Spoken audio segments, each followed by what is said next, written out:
शान्ताकारं भुजगशयनं पद्मनाभं सुरेशं विश्वाधारं गगनसदृशं मेघवर्णं शुभांगं लक्ष्मीकान्तं कमलनयनं योगिभिर्ध्यानगम्यम् वन्दे विष्णुं भवभयहरं सर्वलोकैकनाथम् शान्ताकारं भुजगशयनं पद्मनाभं सुरेशं विश्वाधारं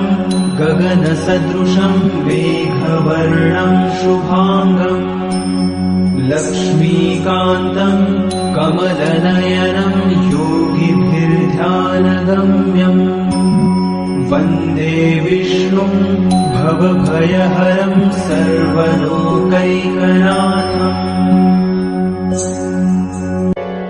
शान्ताकारं भुजगशयनं पद्मनाभं सुरेशं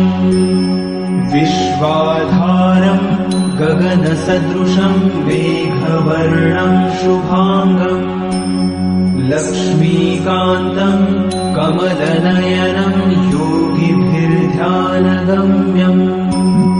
वन्दे विष्णुं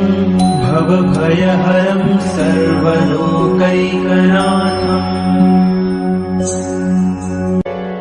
शान्ताकारं भुजगशयनं पद्मनाभं सुरेशं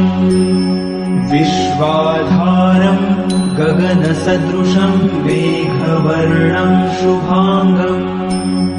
लक्ष्मीकान्तं कमलनयनं योगिभिर्ध्यानगम्यम्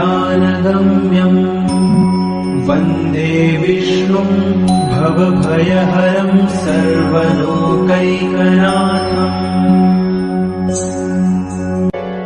शान्ताकारं